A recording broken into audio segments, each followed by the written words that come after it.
Emily Nagoski, Burnout, The Secret to Unlocking the Stress Cycle.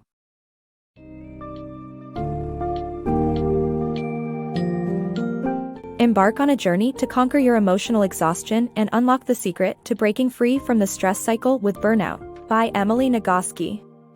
This insightful book dives headfirst into the world of women's emotional burnout, examining its causes and explaining how to overcome it. Explore the relationship between stress and health, learn the importance of balancing connection and autonomy, and discover effective strategies for managing daily stressors. Understand the need for rest, self-compassion, and cultivating joy in addition to recognizing the influence of the bikini industrial complex and the battle with human giver syndrome. Armed with this knowledge, begin your path to personal growth and a more fulfilling life.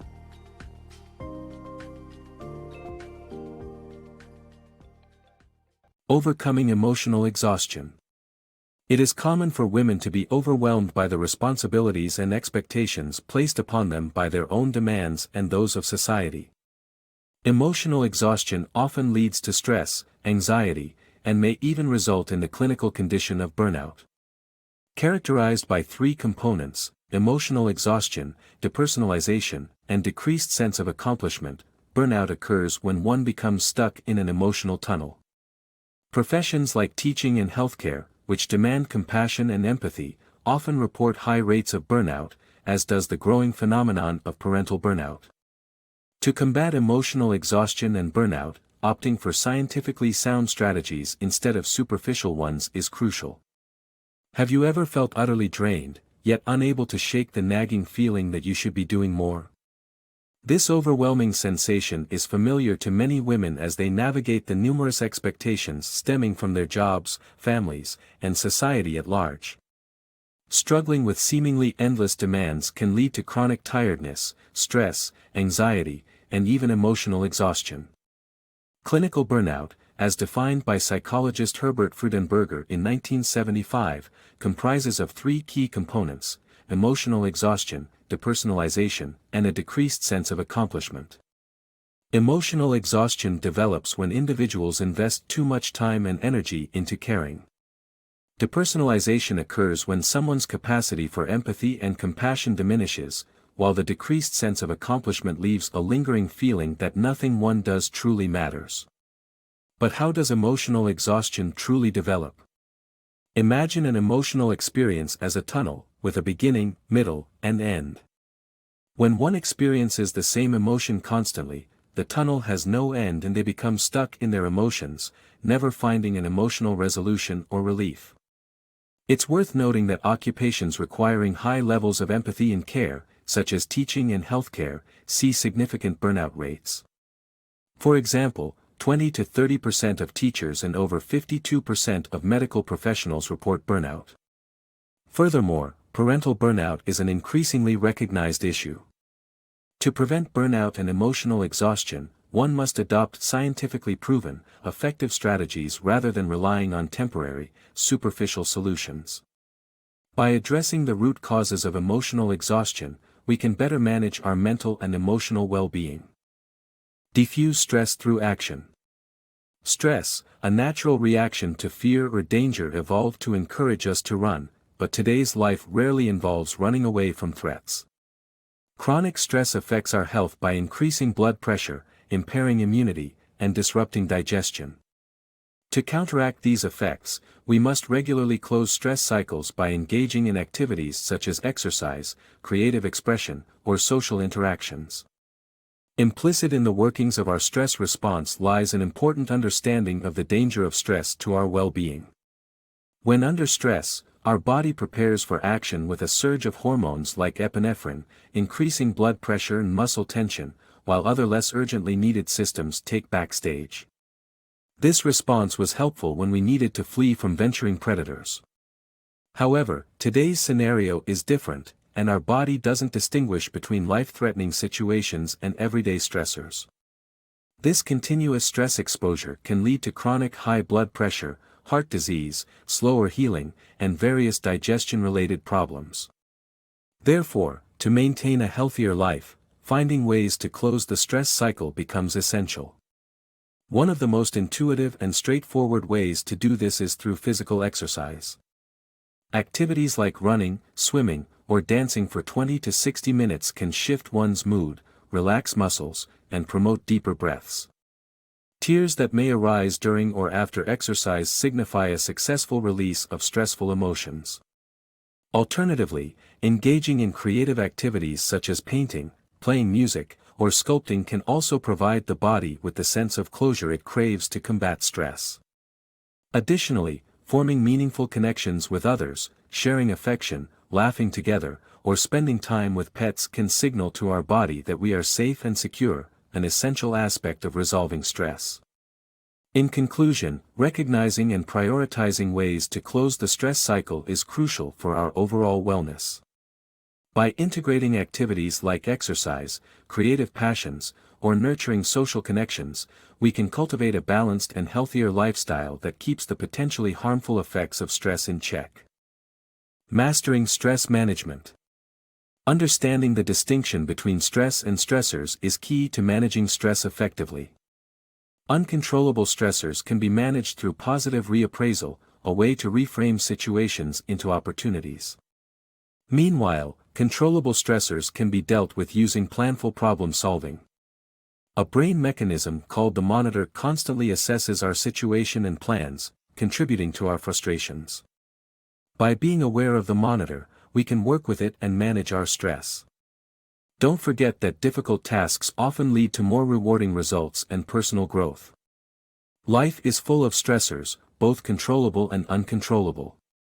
To effectively manage stress, it's crucial to recognize the difference between stress and stressors and develop strategies to cope with each type. Consider a middle school teacher who faces daily stressors like paperwork and school administrators. While these are unavoidable, engaging in stress-relieving activities like gym workouts or music and theater group practice can help manage stress. For uncontrollable stressors, strategies like positive reappraisal can assist in reframing the situation and uncovering opportunities. It is important for this method to not become a delusional bright-side thinking, but remain grounded in facts and truth. When controllable stressors emerge, such as traffic jams, planful problem solving can alleviate stress. Analyzing the situation and finding solutions like using a GPS system to find alternate routes can make life easier and less frustrating. Underlying many frustrating situations is a brain mechanism called the monitor, also known as the discrepancy-reducing/increasing feedback loop or criterion velocity. It continually evaluates our current and future situations, calculating the effort required to achieve our goals and measuring the progress made. While the monitor can be irked by both controllable and uncontrollable problems, being aware of its existence enables us to use the previously mentioned tools to work with our brains to reduce frustrations. It's important to remember that not every tool will work in every situation. Some challenges are more stubborn than others, but tackling difficult tasks often results in greater personal growth and more rewarding outcomes. Studies show that we tend to remember things that were harder to comprehend or learn, which makes overcoming such challenges even more worthwhile. Rather than feeling defeated, view tough situations as opportunities to learn, grow, and improve yourself in the long run. Expectations, frustration, and myths. When embarking on challenges in life, it is important to have accurate expectations to manage frustrations. The societal environment in which women find themselves can often foster unhealthy expectations and self-blaming. For instance, the bikini industrial complex dictates an unrealistic body image, and the false notions around the body mass index further confound the problem. Awareness of these inaccuracies is key to achieving a healthier outlook and navigating these challenges effectively. Envision a situation where you wish to climb a mountain.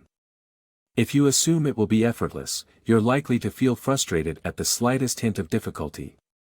However, if you mentally prepare for a daunting climb, you'll be more patient and accepting of the inevitable struggles.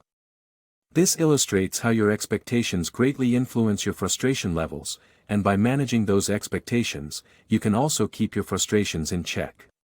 This mindset should not only apply to individual challenges but also extend to broader societal issues. Women are often told that discrimination doesn't exist and that their frustrations can be easily quelled by simple acts like drinking green smoothies or engaging in self-care rituals. When these remedies prove ineffective, they may feel that something is inherently wrong with them. In reality, the problem is a patriarchal society where the game is rigged against women. Realizing this truth is far more effective in managing frustrations than any self-care regimen. Scientific studies have shown that when people are made aware that their failure was due to a rigged system, their negative emotions dissipate.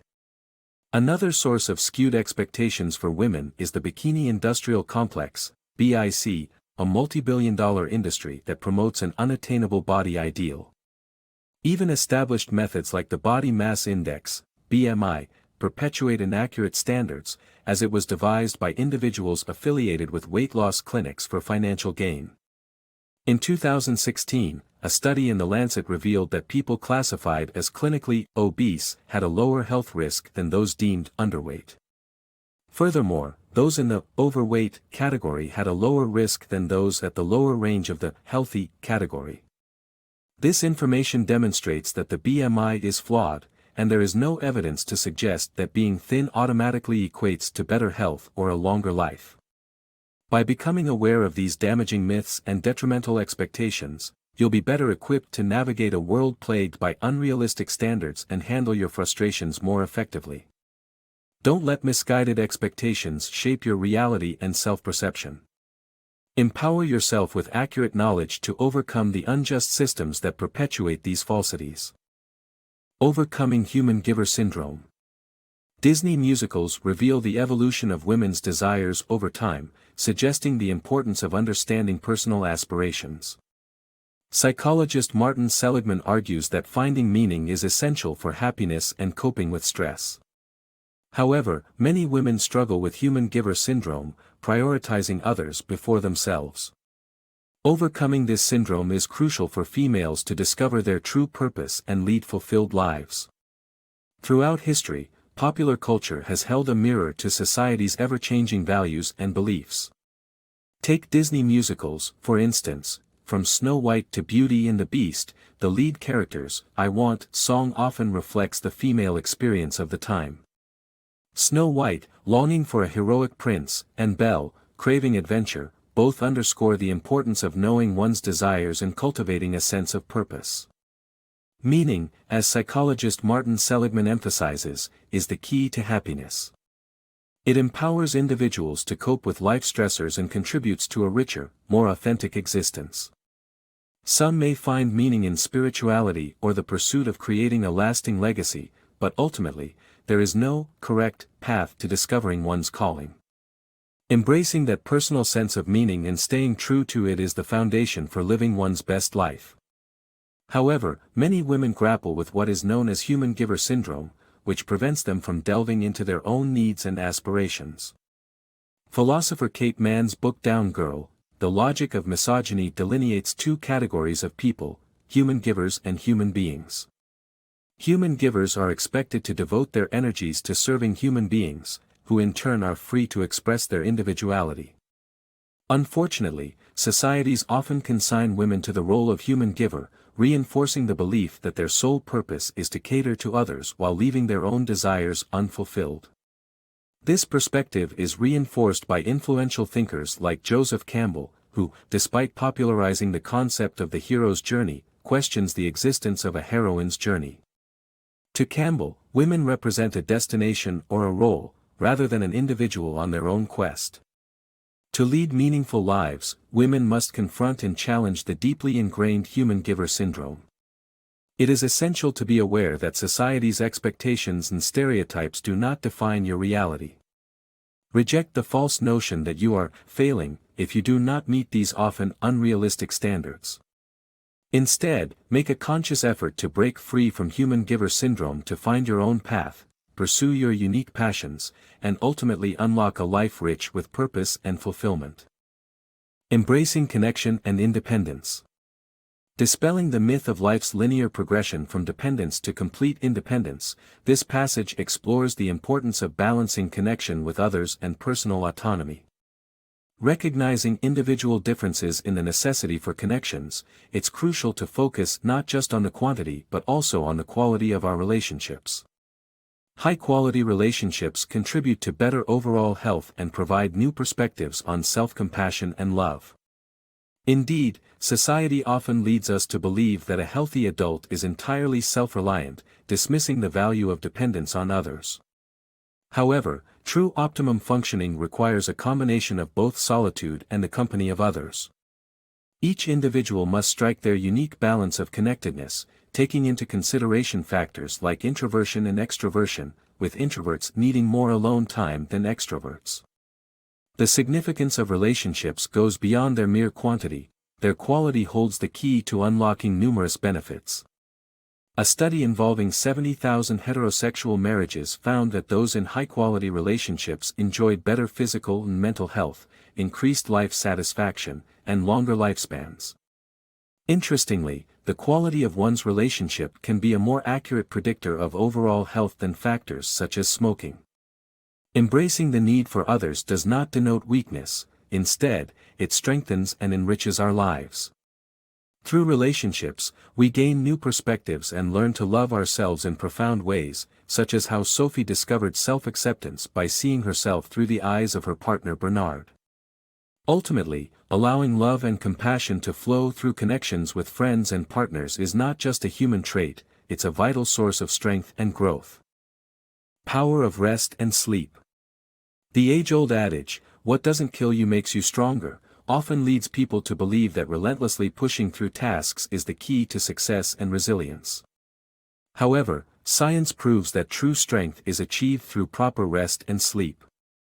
When we take adequate breaks between tasks, not only do we counter fatigue and become more productive, but we also enhance our brain's problem-solving abilities.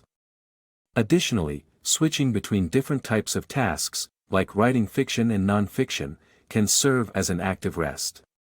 Importantly, sleep is crucial to our physical and mental health, as our bodies repair, consolidate, and store information during this time.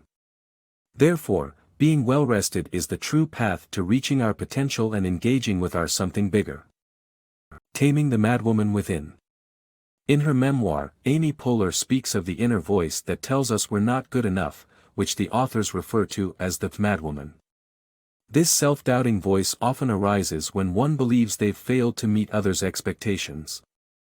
Although benign self-criticism can be helpful, it can become destructive when it keeps you from taking risks or pursuing goals.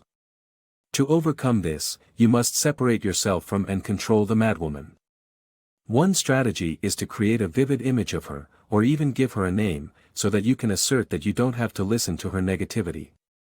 This self-awareness will make it easier to practice self-compassion, a crucial step in developing strength. Although healing through self-compassion can be painful and exposing, the effort is worthwhile when it eventually leads to a stronger, more resilient self. The ultimate goal is joy, a state that can be sustained by expressing gratitude and staying self-compassionate, not the fleeting emotion of happiness.